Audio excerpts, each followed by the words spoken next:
Hey everybody, lightning. I found this deeply fascinating. I introduced you to Steve Mobbs, colleague Nick Cook is online. I first came across something at SeaWorld, which I'm sure you know what many people have been to years ago. I was walking down the aisle, something to the right, there was all these things flashing on the screen, lightning flashes going on live around the world. So it's fascinating. Just how we kind of didn't meet you there, but I met your colleague, another Steve.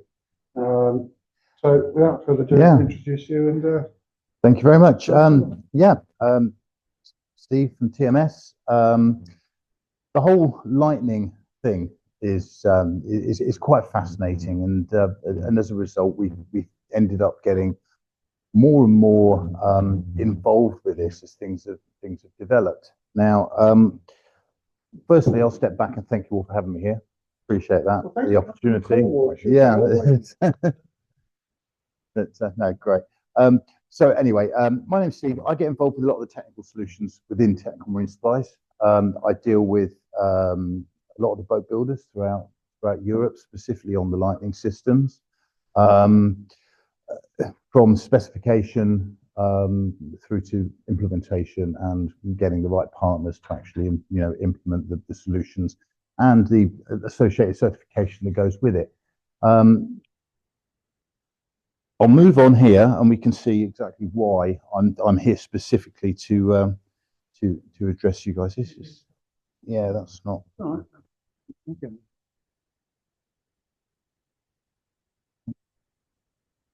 There we go.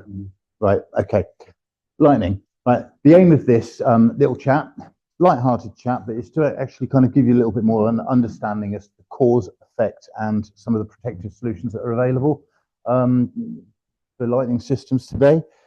Some figures that are out there. Now, this was based on insurance figures from last year, from 2023. Okay, and we've got some backup information if anybody's interested. 1.4 billion lightning strikes across the world each year, apparently. Okay, that's what the average generally tends to see. And we can back some of this other stuff by data. Insurance figures from 2023 indicate that 3 in 1,000 boats were struck, okay, throughout last year, which is a fair percentage. 13 people died from lightning strikes in 2023.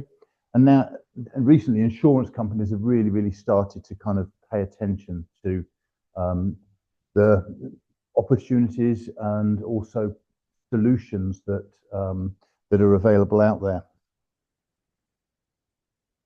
Okay, further research that was actually done in the University of Washington and incorporated with NASA actually showed here maps of parts of the world that were more prevalent to lightning strikes. Now, we all know the popular areas, the old tornado valleys and all this business, and certain areas of the Mediterranean, areas of the Far East, and certainly around the Florida and Caribbean area.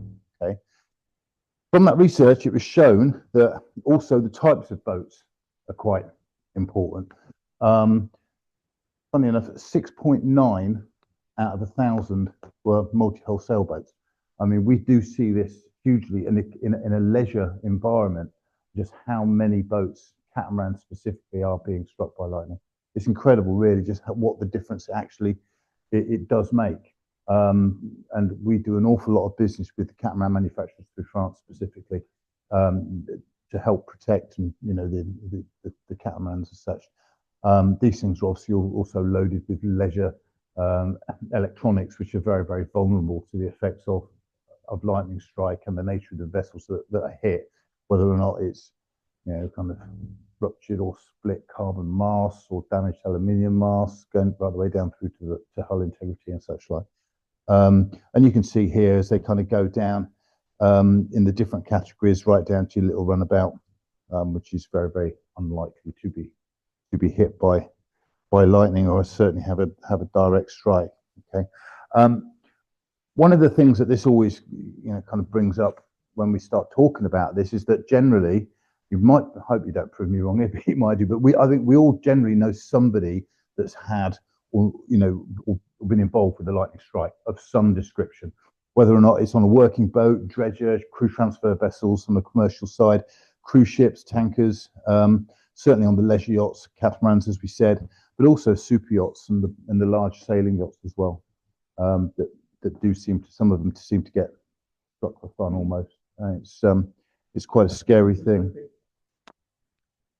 There is an element of that, but as what we'll see with regards to some of the reasons as to why lightning actually strikes, it's a build-up of ionization within the atmosphere, and sometimes things like solar panels and things like that. Even though it's, I wouldn't want to scientifically state that in any kind of kind of published paper, but the increased ionization effect does actually affect the build-up of static within the atmosphere, which can help encourage the conditions that would help lightning. But I mean, also, the whole catamaran thing doesn't necessarily really make sense scientifically like that. It's not like you looked at the figures earlier and you think, right, okay, well, it's got 2 holes in the water, got 1 mast sticking up. Quite often they're bigger because of the size, but it doesn't always run through.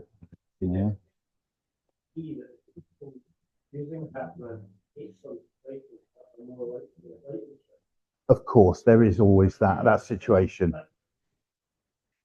Yeah, but it's not just the case. It just does seem that these guys are, and you're quite right to that degree, because also the popularity of catamarans has gone through the roof in the last 10 years.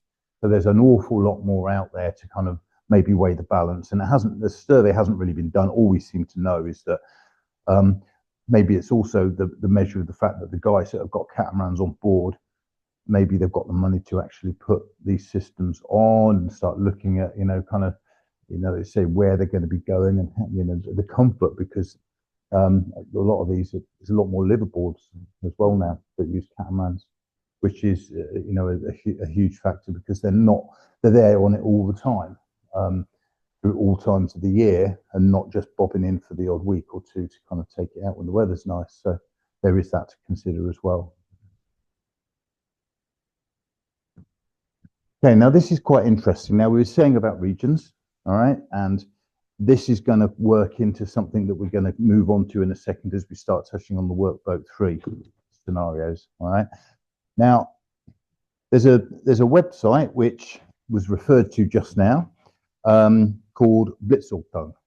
Okay, we'll try and link into it in a bit on some further slides, because this does actually show you live lightning that's happening around the world at any time, which is really quite interesting. I mean, if this is a sales presentation, it could actually be commercial suicide, because trying to do something like this is trying to rely on animals or small children to do something you want, because you can almost guarantee there probably won't be any lightning anywhere when we try and actually pull it up and have a look. Doesn't matter. This is a technical kind of talk, so that's fine. But this was a sample that I used for one of the workboat manufacturers in Wales to actually show on the back of the Workboat 3 legislation that people think and have this assumption that we don't get lightning here. All right, this here was just from a 12-hour period. It's just speeded up a touch. Okay,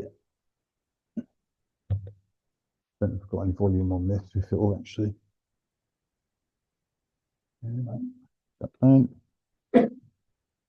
There we go. All little spots and spikes. These are lightning strikes happening over a 12-hour period, and you look where they are.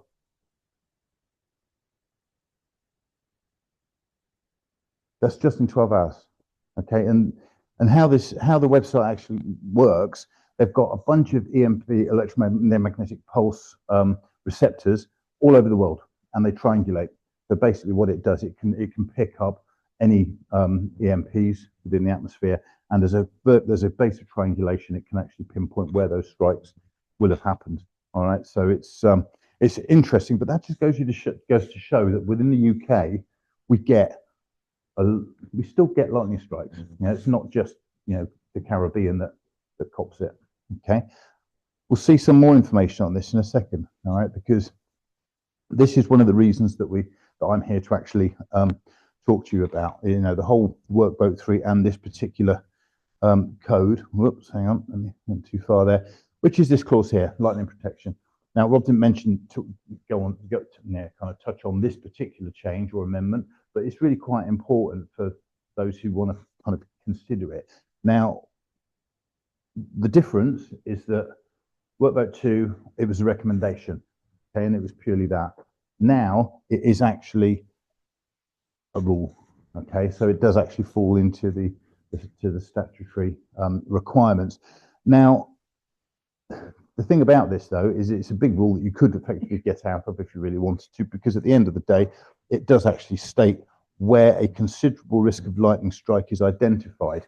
So, you know, you might sit there and think, well, actually, there's no lightning here anyway, you know, so it's not really a risk area. So therefore, we're mitigated from the whole situation and we don't have to worry. But as professionals, it's our kind of duty to effectively make sure we're doing the right thing and advise the customers and the relevant people what is actually happening there. This is again why I'm here, to kind of try and empower you with a little bit more information as to what you can do and what can be recommended to customers, that want to adhere to this. Now, we noticed that on that little clip for 12 hours, right, there was quite a lot around the southeast. Now, I would have thought that basically maybe you'd get more lightning up in Scotland, maybe. I don't know. I mean, you'd think possibly a bit more weather and all this kind of stuff. Now, you'll notice here, it's actually not the case, right? Now, this is data that's been collected over a 10-year period by Toro, and this actually, and the Met Office, and this shows the average number of days with lightning, okay, per year, right? And that's lightning days. In terms of the amount of lightning strikes, okay, it says it can actually have between 10,000 and 50,000 strikes per lightning day, right? Now, this is per average. Now, if you see that, it's a little bit, you might be a bit far away there, but you'll notice 15 to 19 days of the year can have up to 50,000 lightning strikes per day within that southeast region, right? Up here, it's half that.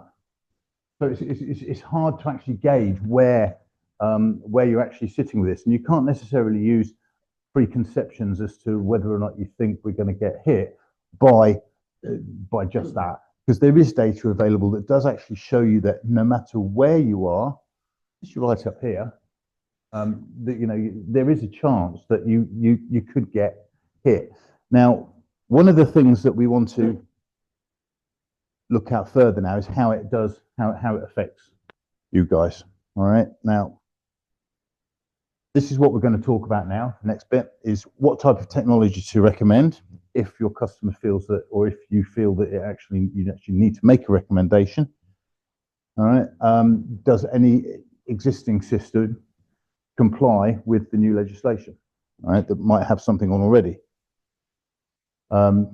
And is the vessel grounding adequate? It's great having a supposed system there that looks like it's doing the job, but is it actually doing what it's meant to be doing? And where is the vessel operating? Last one, operating conditions and crew safety as well. All right, so there's just some brief considerations. We're gonna run through these and have a little chat on each one of them. Okay, so what type of technology to recommend? There's a few different types around. There has been, from the base of Franklin back in the early days, his initial proposal of a Franklin rod was what was a lot of people still use it today. It's your standard like lightning conductor, spiky thing that sticks up. And the whole idea of this is to actually attract lightning, and then once it's been attracted, channel it away somewhere safe. Okay, that's the whole plan behind the Franklin rod theory. We'll look into these in a little bit more depth as we go through the presentation. Okay, you've got a static dissipator. Some of you see like the familiar toilet brush on the top of masts and such like this. I don't know if you've seen them. Basically, what you have there is like a hedgehog on top of a stick, right? Which basically, through its static dissipation, supposedly takes the charges that are within the atmosphere and splits them into smaller bits, basically. All right, but it still enables the discharge to actually happen. All right, so that's what the static dissipator is. Okay, you've got surge protection, thermal fuses. If a device ever has anything like this, it probably means that it's not working properly, because at the end of the day, if a true lightning protection or prevention device, it means that you don't need anything like this. Okay, it just means that there are systems out there on the marketplace that fundamentally they're designed for buildings. Okay, so once you get over a 3-degree heel, then they potentially expose a target area for the lightning to strike on the vessel. These have been used on land for some time, but some companies in that have been trying to use them at sea, and there has been issues. Hence why they generally protect themselves with having surge protection and thermal fuses as well. All right, so that's again something else to kind of keep an eye on or look out for. Or you've got the CMCE technology, which is the technology that we specialize in.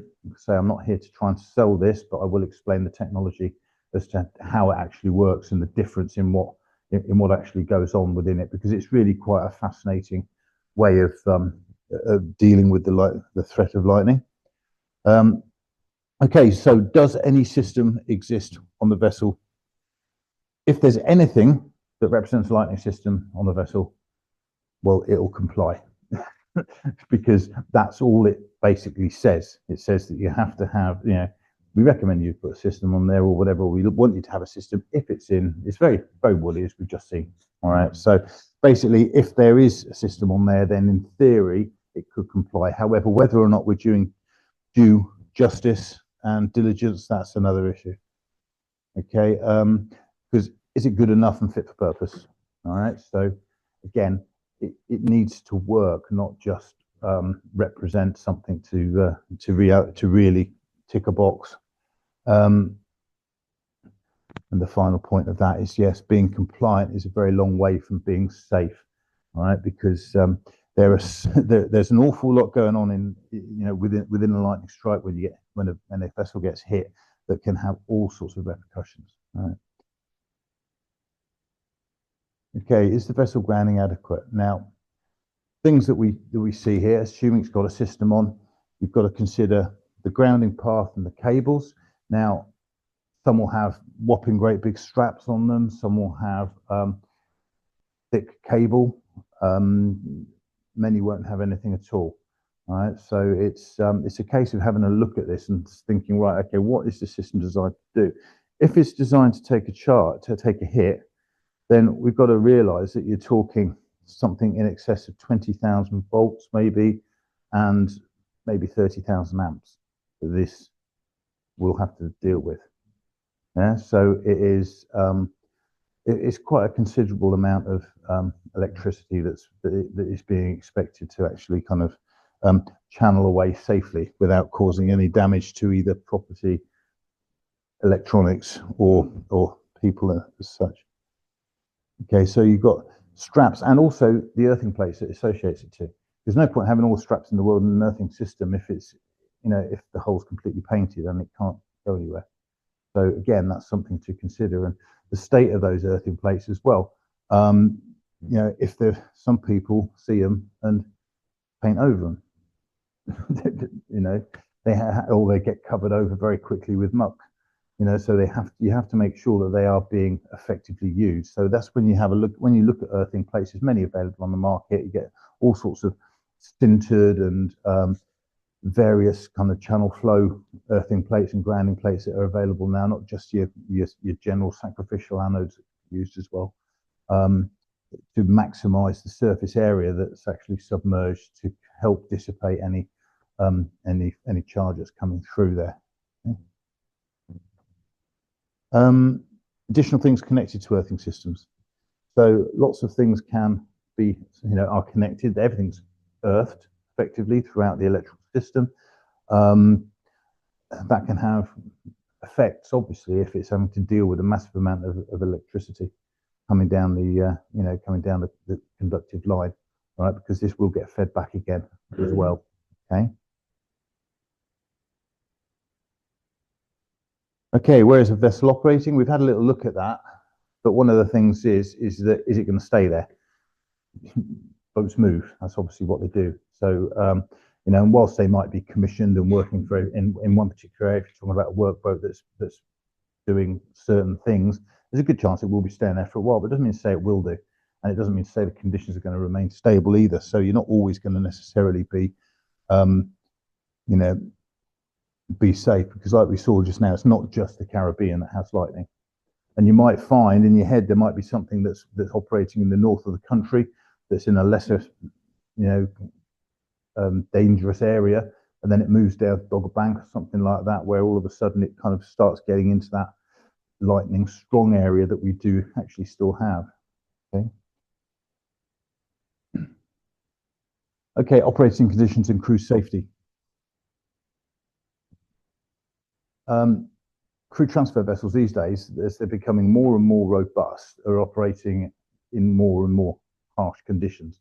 There's a, you know, the actual reasons for now stopping boats going out have become less and less.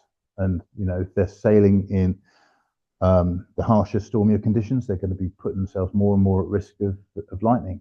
It's simple, you know. So it's no, and we all have duty of care now, a lot more so than maybe we used to. Okay, in terms of the operating time, if a vessel gets hit, will it remain operational, and what damage is going to occur? I mean, certainly with the move in certain areas to electric propulsion, and if an electric boat gets hit, it's completely fried and dead in the water. So it's certainly not operational, and that puts everything, you know, everything and everyone at risk. You know, because as like I just said, it's not just the actual risk of shock to, you know, the crew on board, but also the impact that it could have on everything else that's involved around that. And the other thing is, it's interesting, is that lightning doesn't always show straight away. It very rarely does, actually, apart from the actual immediate impacts that you get, and you can see straight away if things are blown. You know, that goes right down to damage on the engines, because the amount of electrical components you have now in an engine, you know, they can be toast as well. You know, and you know, if you've got an engine that doesn't work and you've got maybe other backups that don't work, again, it means you're effectively dead in the water until, you know, such times as something else can come along and help. You know, so it really has become a little bit more, you know, our reliance on some of the modern engines and equipment that actually operates all of that stuff, fly-by-wire control systems and all this business. All of this puts us at a bigger risk than we were decades ago, when things were a lot more manual. Where, you know, if your engine, you know, something like that wouldn't affect your engine at all. You know, you could always make sure that you could jury rig something to start and make it go. Whereas now there's no guarantee you can actually do that. So it's becoming more and more important to make sure that things are protected, because the technology does actually exist. Before we look at the actual technology behind what I'd like to talk about, we're going to have a look at the actual formation and the interesting stuff as to why lightning happens. Okay, 300 million volts and 30,000 amps. Okay, travels in excess of 20,000 miles an hour. The thunder that you hear is as a result of superheated air exploding. It's an interesting one. And a lightning strike creates an EMP. We know, I think most of us will know this anyway. Okay, so that's kind of some interesting figures. Okay, how lightning actually works. Lightning creates step leaders of opposite polarity of electrical charges. So what you'll find is you get a buildup in the atmosphere of a particular electron, say positive, that will get to a certain level that will be looking for, as in like any magnetic type of theory, positive and negative attract each other. Yeah, you get two magnets, positive and positive push apart, positive and negative pull together. The buildup of electric charge, static in the atmosphere, is doing exactly the same thing. So what you'll find is that it'll be looking, positives up here, it'll be looking for negatives down there. And as that gets bigger, it'll effectively start pulling it together. Okay, and that's when you get things called step leaders, which we'll have a look at in a little bit. Most leader channels to ground are negatively charged. Most going downwards are positive, but that's not the rule. And between me and you, it probably doesn't really matter to the effect as to what's actually going to happen when they connect and you get the reverse path that actually creates the big discharge that we all see and know as lightning. Right, I don't think we've got any sound on this at all, but if we have, you'll be able to have a look at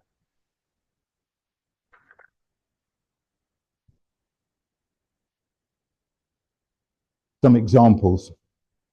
Okay, you can see the intracloud lightning here going side to side, because obviously you still get positives and negatives together in the same situation and they discharge. Lightning always takes the easiest route as well. So you'll see it's not a straight line, it's bouncing around all over the place as it's looking for different changes in the atmosphere.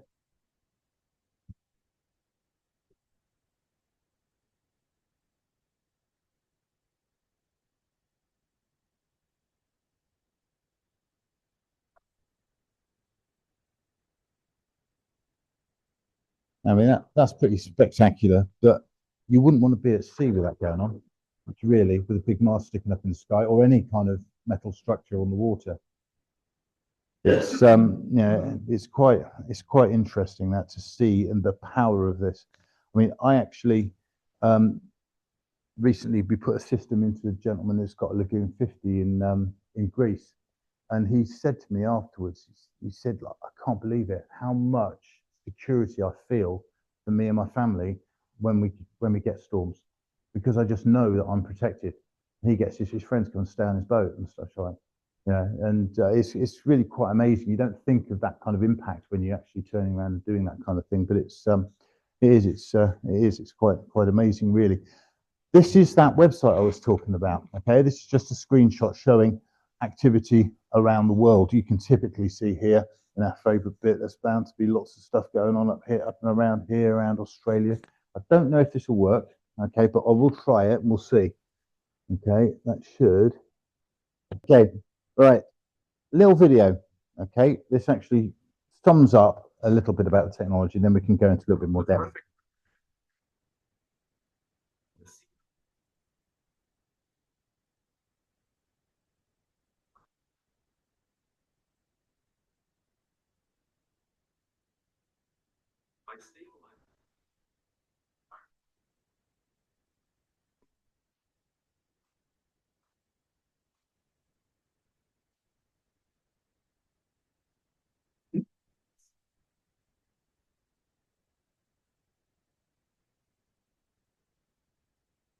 Okay, a bit of American salesy video-ness.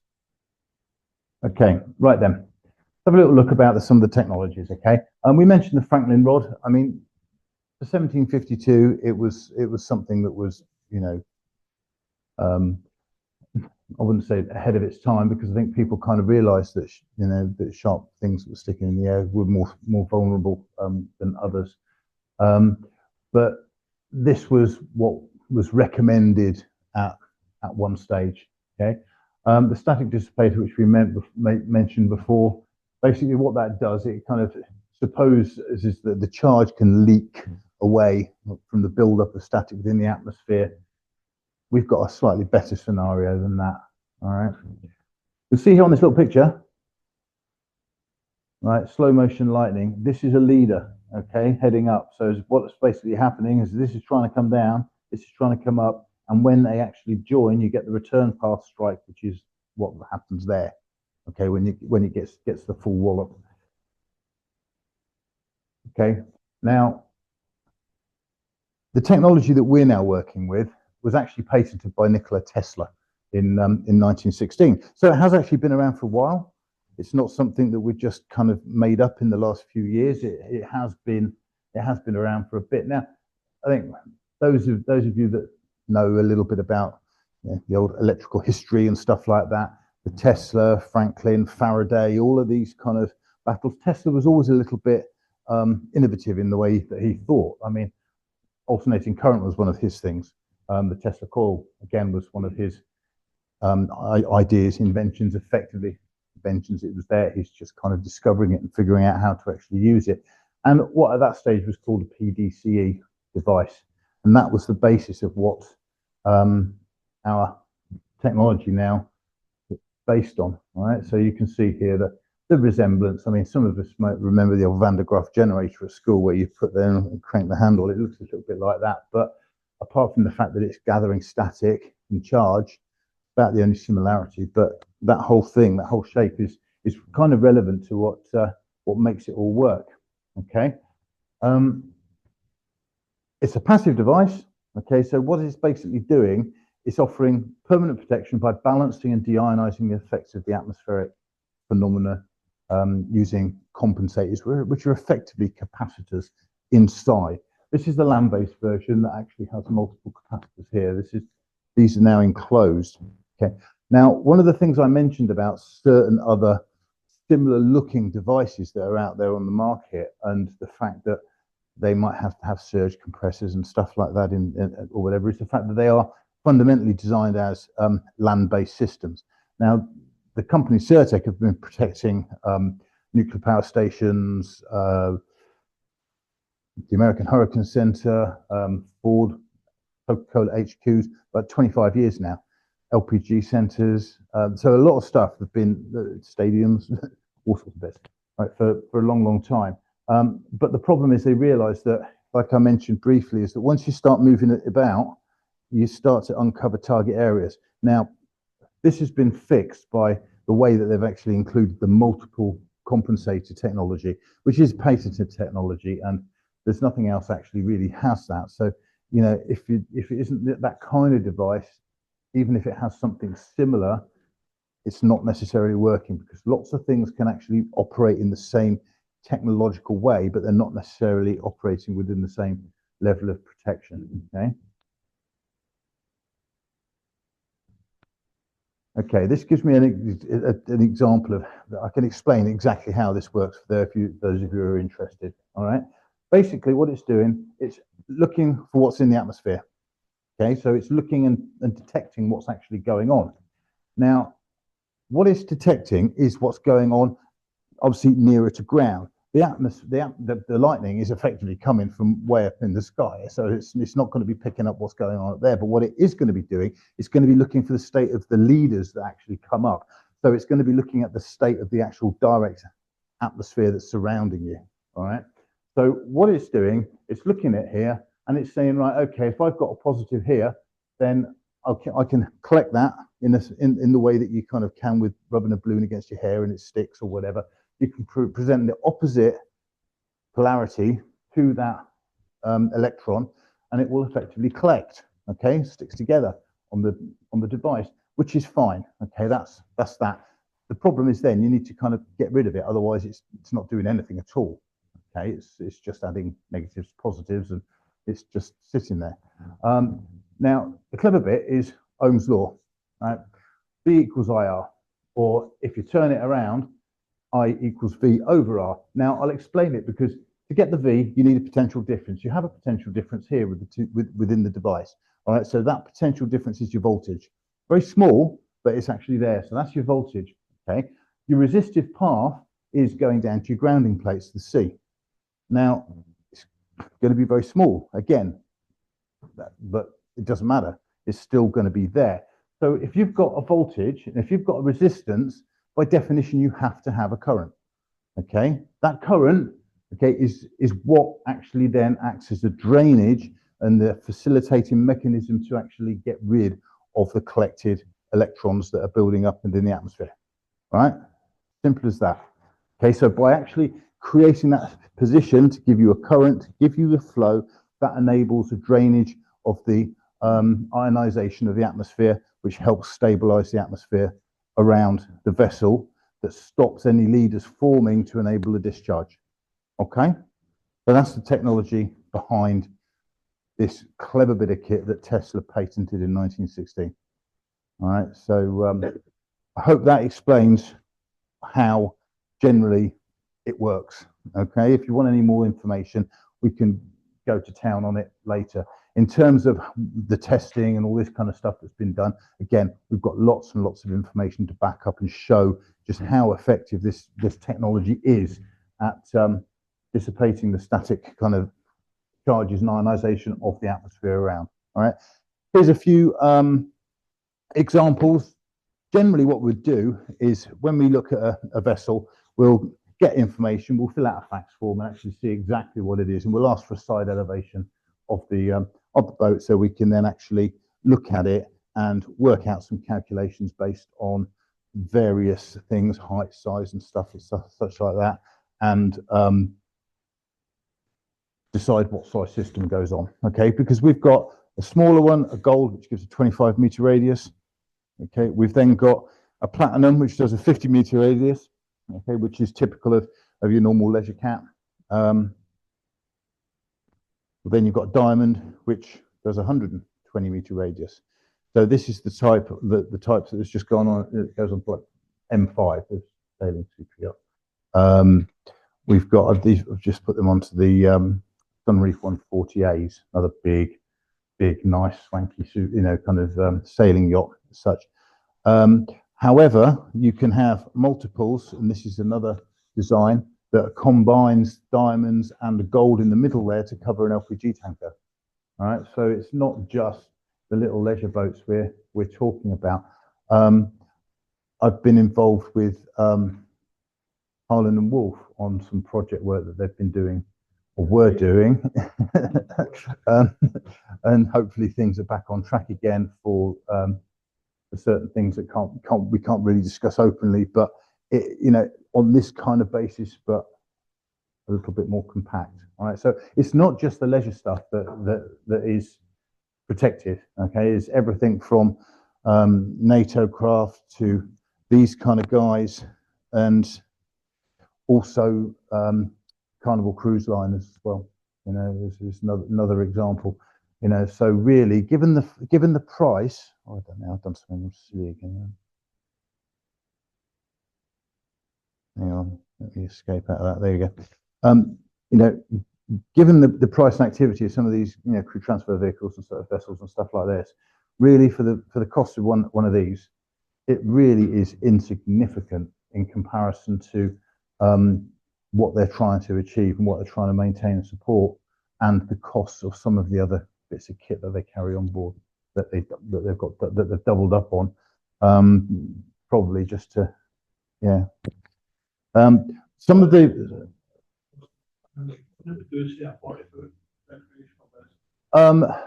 be about £5 grand, something like that. Yeah, I mean, a lot of the cost is based on the installation of the grounding system and stuff like that. What we generally look for, I can't remember if I do this in here or not, but typically what you'd have is a 25mm square cable, so that's what 10.1mm diameter 4AWG type of cable connected to the CMCE device, which will be at the top of a mast or top of an arch or somewhere prevalent. As long as it can be below whip antennas if they're insulated, that's not a problem. But we'll have that there in a central position, the highest realistic point. That will then go down to a bus bar that will then have the same cable again going from the bus bar at the bottom there to either side of the hull, generally with the same cable to grounding plates that are exterior to the hull. If there's other options, if it's got an exposed metal keel, if there's existing sacrificial alloys in place, if they're large enough, you can work these figures out, because you actually need, I think it's something like, well, it is exactly, it's 926 centimeters squared worth of submerged earthing at any given point. All right, so to actually kind of dissipate the charge properly. Right, so it's not difficult. The thing with these systems is, certainly the CMCE system, is that because the currents are very, very small, because what you're doing is, this is an ionic drainage that's happening here. It's not a charge dissipation. So they are very, very small currents you're dealing with. But that means that the flow has to be fairly seamless. All right. So they do have to be good. They do have to, it does have to be installed properly, and it does have to be tested. If you actually tested one of these systems, you'd see between 100 to 300 milliamps fluctuation on an AC clamp meter when you actually look at the various chains down the line. So you can actually see that it's working, which is fantastic. And we do actually have monitoring devices as well, which can record all of the information up to the cloud. And also, what you'll notice, an increase in ionic drainage activity shows you that you're getting into stormy waters as well that might not be picked up on the weather radars.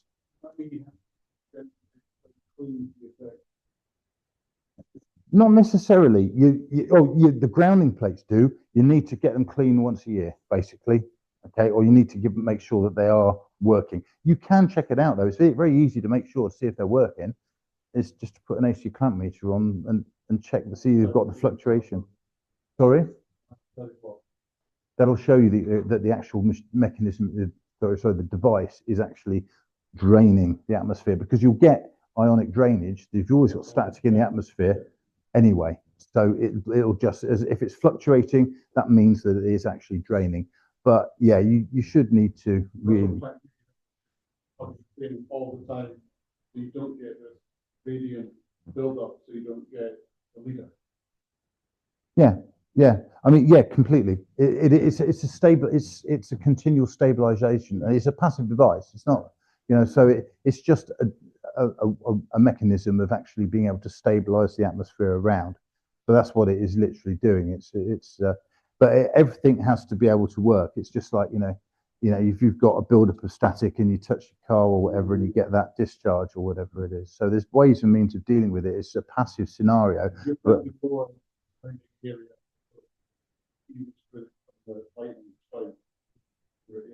well, completely, but it's not just necessarily the height, it's the charge status. So by draining the charge around that area effectively, then it means that it's going to be looking in other areas. It's going to be more attractive in other areas. Yeah, completely. So even though it's not a physical height, it's like a magnitude of charge status. Yeah. Which is why the various sizes of devices can increase that area that you're effectively covering. I think it's like Manila Airport has like 13 devices around the perimeter of the airport to completely cover the airport. So it gives an indication. And we also have devices now that can have multiple systems that will protect the wind farms, the actual turbines themselves. Okay, which is quite something, but that's kind of a different department. We're not here to talk about that right now. No, completely passive.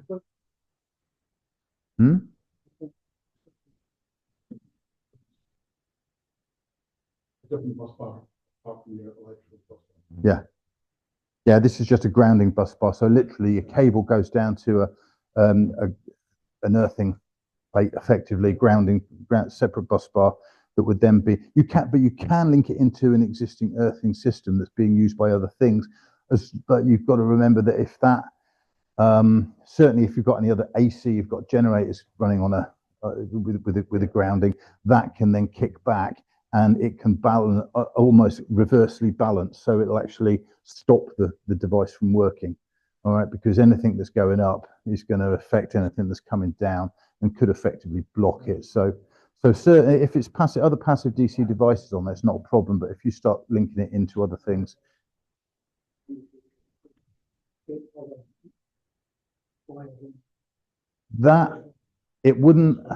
this wouldn't affect other things, but other things could affect it. Yeah. So, but it's always worth checking out what, because it doesn't necessarily mean to say it will.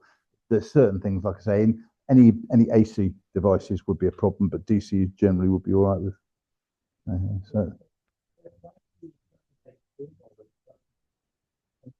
Well, it's not that big. I mean, you're talking about 10.1 millimeter diameter, which is when you look at what you would need for like a 12-volt cable, it's kind of not that big.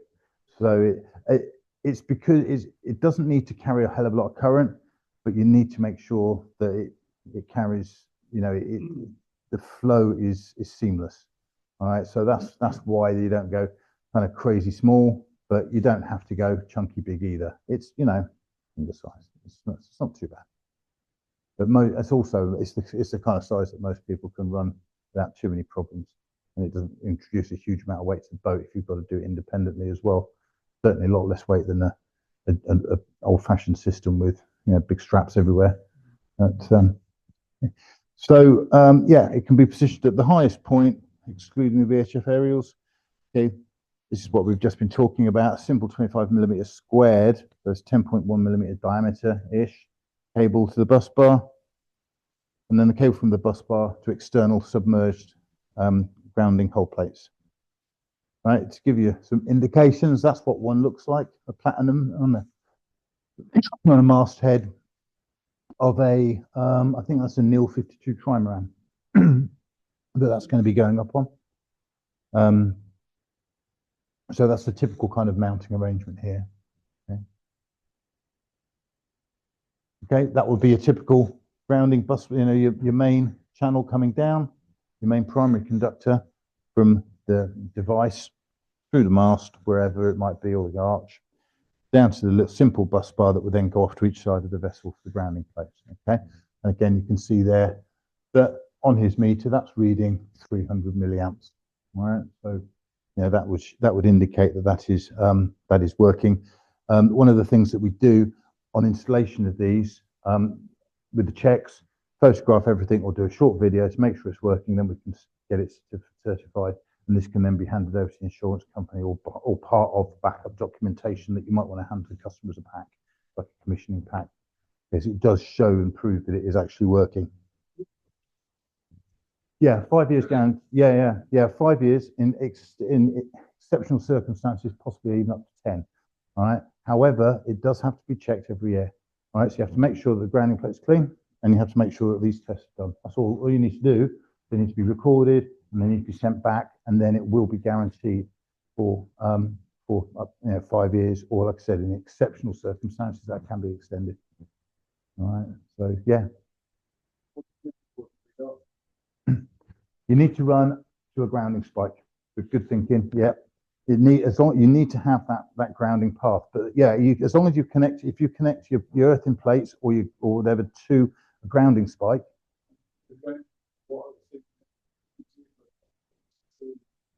Yeah, it's absolutely fine. It's absolutely fine. You don't need to worry about. That's why the actual surface area is calculated to that degree. I mean, you can actually take it off the single point if you wanted to, and actually have there. You don't need to worry about the size of the plate being submerged, because you're going to be running any tap off of there anywhere straight into a spike, and then that will work fine. Yeah, that's a typical hull plate. Not massive.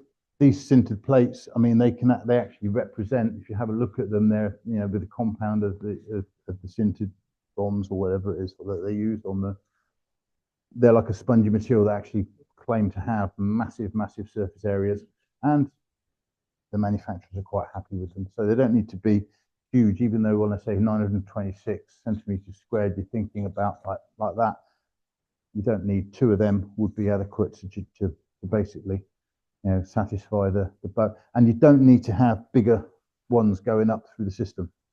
All right, one is you know, the same amount of grounding plate submerged is generally adequate, same as the cable size and such like, regardless of the size of the CMC you have on top.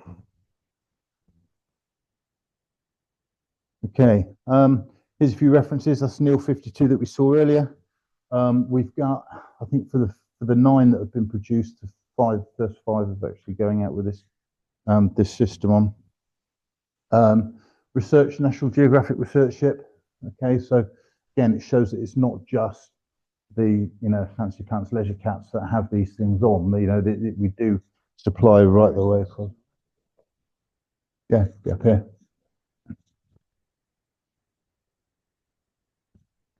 Silent yachts. One of the things that we mentioned, the fact that, you know, in any area of increased ionic activity, you could potentially get a buildup of increased static within that area. So in effect, some theories suggest that boats that are carrying a heap of solar are actually creating more of a buildup of ionic activity within their little dome of presence than outside of that, which could effectively make them a little bit more of a target, because it works opposite, isn't it? Because basically,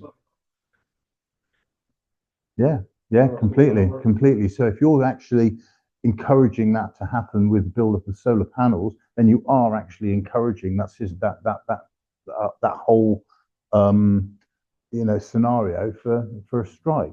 And the crazy thing about this is, as well, is that these guys are all electric. They've got no, you know, so if they get hit, they're properly stuffed, you know.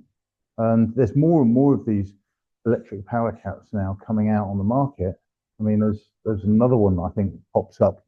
I think I saw on my LinkedIn feed. Yes, another. There's a new Sunreef as well now, Sunreef 80, that's now going all eco solar and such like. And we know with some other foiling tech boats as well that they're looking at alternative power solutions that are now going to be carrying this device going forward. Mm. Yeah. No, completely. So it's other bits and pieces as well. We've got lots of the platform supply vessels and such like. We have got a massive reference list of people that go for the technology and get the Certex system installed. And so and M5, that's kind of an obvious one, really. I think, you know. Okay. Some of the interesting bits now. This is something that is important to the legislative side of what it is we're actually doing. Okay.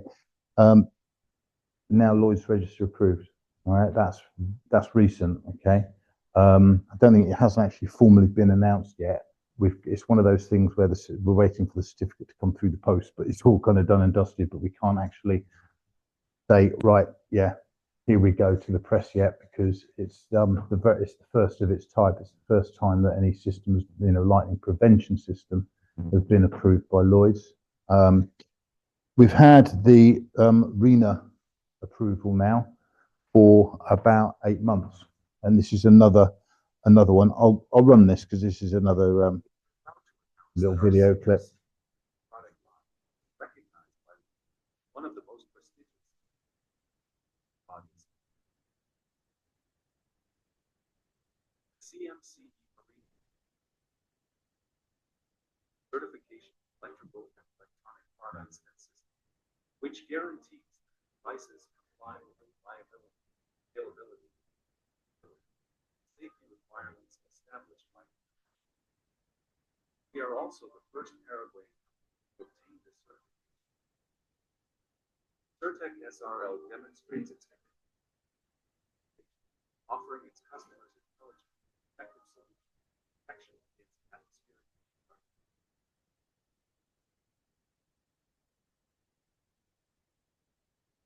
Okay, so another bit of commercial bits and pieces there, but yeah, the RENA is great, but now with Lloyd's as well, and it's also a NATO catalogue numbered as well.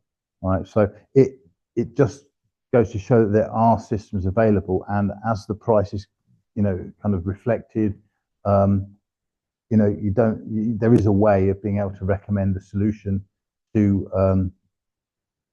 customers, whether or not it be commercial, leisure, or whatever, that is effective, and it's not hard to do, and it does give certain element, a massive element of protection, certainly if they're going to be moving the boat somewhere into a high risk area. Okay. Also, the insurance company is getting massively on board with this.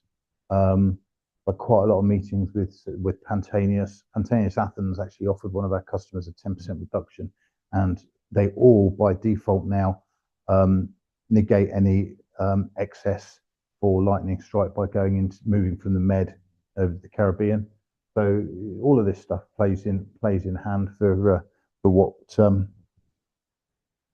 we've got. Okay, so thank you for listening to me waffle on about lightning. I find it a fascinating subject, and yeah.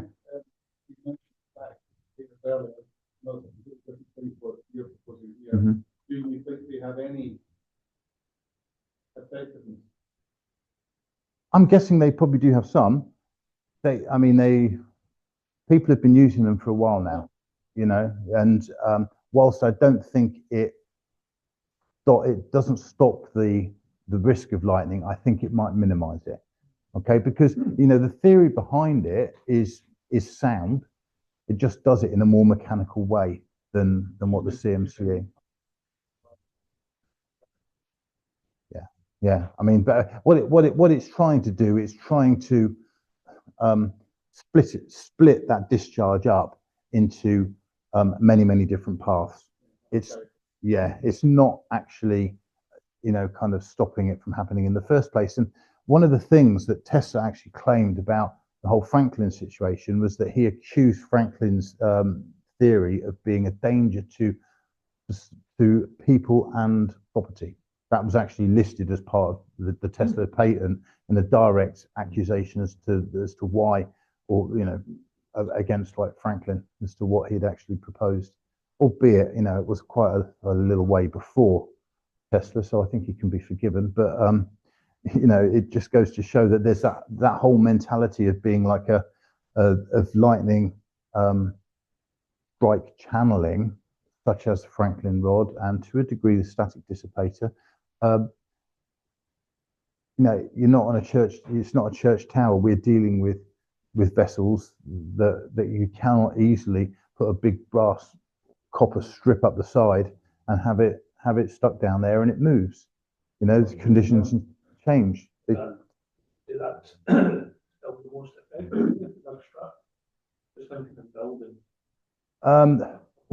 not at all. Now that this technology has been out on buildings for like 28 years now. It's been in the marine industry now for 5 years since they realised how to actually have multi-compensators, field effect compensators in the device to make sure that when things were at heel, they weren't effectively exposed, and it works perfectly. There's not been one single marine strike since this has happened, and I think on land, again, if it's been installed properly and not just been stuck on top of a house somewhere with no actual proper installation and grounding, then it works. I mean, it does actually work. I mean, how you'd actually, I guess, thinking about it in the past, how you would actually, was that Nick chirping up then? Did I hear him? Yeah, sorry, Steve. So on every asset that's been protected, whether it's land or marine based, they've got a 0 hit to date record. Yeah. I thought I just said that, but anyway, I missed that. But I know, as I said, we haven't actually we've had no strikes since it's been installed, certainly on the marine system. So yeah, we're very proud to actually represent this technology, and it's amazing, and it's interesting, and it's science, and it works, and you can understand it. So it's it's good, and I enjoy talking about it. So there was a boat that got struck in a Med last year. It's on YouTube, and the strike came down, and it punched a dozen holes on the side of the hull on the waterline. I don't know if you've ever seen that happen. It's just unbelievable. And you think, well, why wouldn't we spend £5 just to stick them up or something? Yeah. I mean, there's a multitude of scary videos, because I suppose it's a lot more CCTV and stuff like that. Now, on marina sides and stuff, they get picked up. But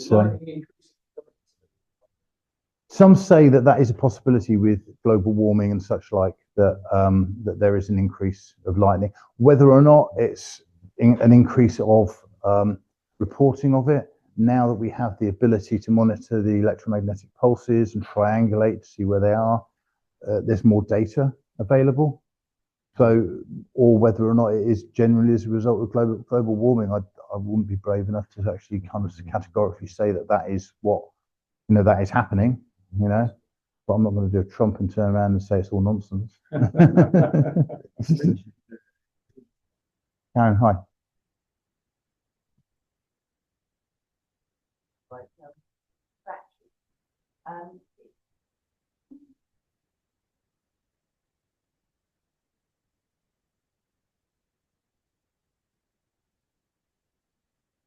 Yeah.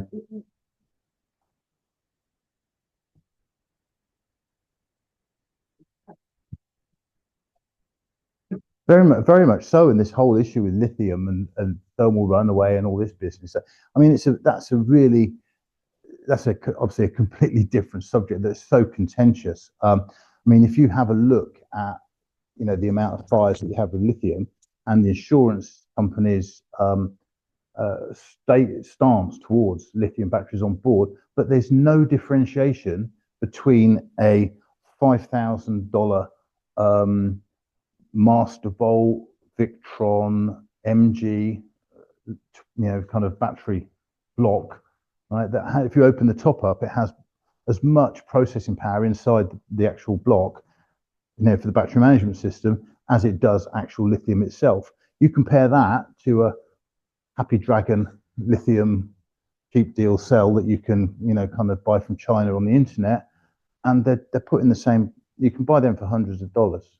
You know, you know, so they're actually having that comparison is not necessarily equal and fair to do that.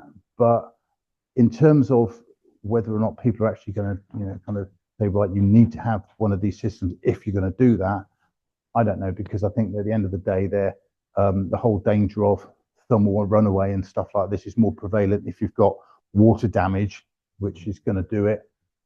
If you get it like water impregnating the battery through the case or something like that, or the battery management system doesn't actually control the status of the lithium properly. It's your particularly professional. It is a survey done.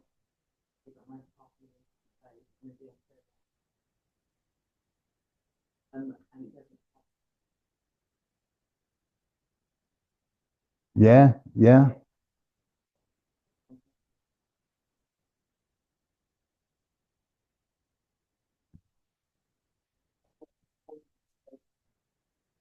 Hmm.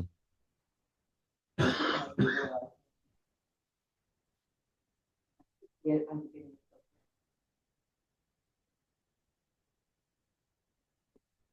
Yeah, I mean, no, very creative.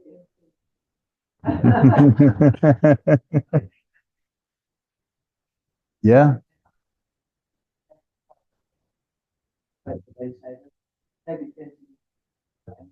Well, no, and you're right. It's a very, very good point. That at the end of the day, as the technology becomes more available, more accessible, people are made more aware of it.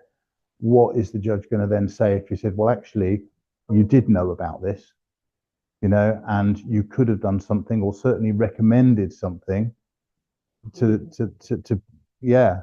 So yeah, that's a good point, and I I wouldn't. always wonder, a couple of years ago, go on board a boat, you don't see a CO detector, you recommend it, mention it, it's part of the duty of care. I think Karen and I will talk about that. And I think it is part of it. Yeah, I would, you know, I mean, what the guy chooses to do at the end of the day, that's him. And maybe in a year or two's time, this is the same thing, saying you ought to consider, you know, some lightning protection. Yeah. At the end of the day, what the boat owner does is up to them. But in a way, you've sort of covered your back as a surveyor. You create new carbon monoxide there. Oh, It's kind of loads of them. unobvious. Loads of them, you know. And these things cost what, 20 quid or something for B&Q, Yeah. you know, they're dead cheap. So these are a bit more expensive, but it's the same principle. Yeah, without a doubt, and in terms of the interpretation of Workboat 3 with now, there's a reason why they have turned around and made it a statutory requirement and changed the status of it. That may well come into the sport and pleasure code. I suspect, too. Yeah. Does it? It does, yeah. Much But what was the word used in likelihood? That's doing a lot of heavy lifting now. Ambiguity. It's a huge amount of ambiguity because, like I said, unless you even when you're looking at those charts that we pulled up that weren't actually specified within any, you know, legislative code or kind of annex or appendix or anything like that. That's just independent stuff that we've done. Just shows you the different areas, you know. So what do you class as an at-risk area? That's what you class as a static disappear. Or any Golden light. mark, there's a light. Yeah.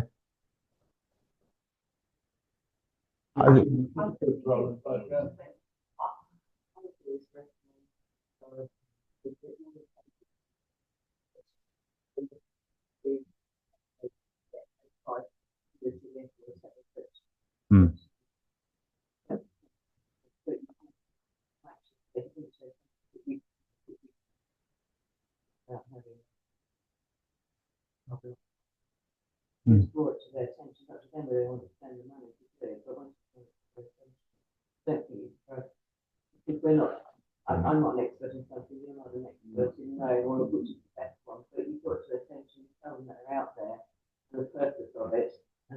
it to them to go and get it and get it.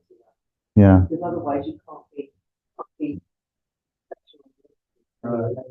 Completely. And or you can, like you say, all you can do is you can recommend and make them aware that technology is available. And you know, if, we're always happy to talk to people and explain the differences. I mean, it's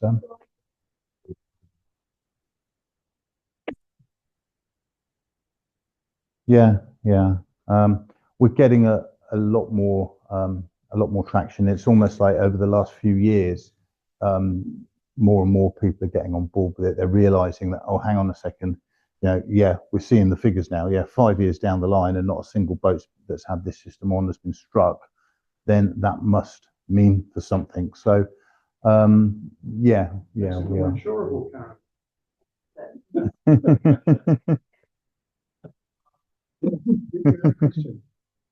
Yeah, I was just going to ask on the insurance subject, do you have any evidence yet?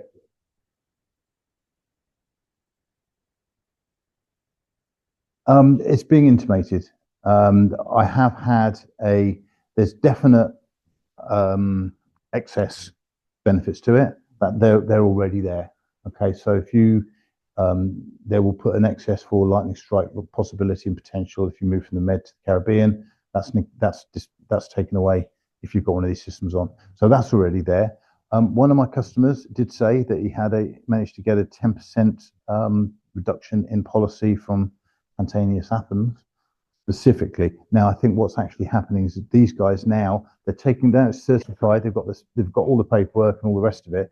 Now with all of the Lloyd's and the RENA certification, with the commissioning certification as well from Certec, they can take that to the insurance company and actually do on a case-by-case basis, you know, represent.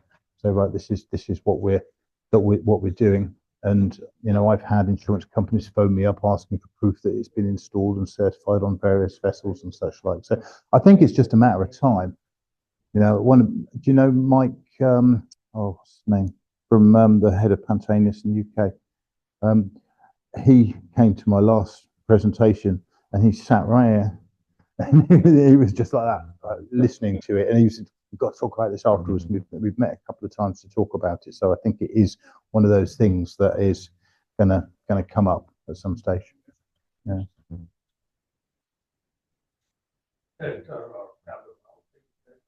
Was mandatory now to build properties. Don't know if mandatory lightning protection for a new build. I know there's surge protection and certain income. Just a, Yeah. you know, I mean, I think I'm going to say on the vessels yet, smoke detectors, Yeah. carbon monoxide, and I think it's easy to recommend lightning protection. Yeah, mind you, I mean, surely that's what the difference between the Workboat 2 and the Workboat 3 is on that one, is that it does say you have to have it, but it just leaves a massive ambiguity there in terms of what do you class as being, you know, a at-risk area, or what do you class as being an adequate lightning prevention system, so or protection system. So you've still got those two big areas that are very ambiguous. That's right.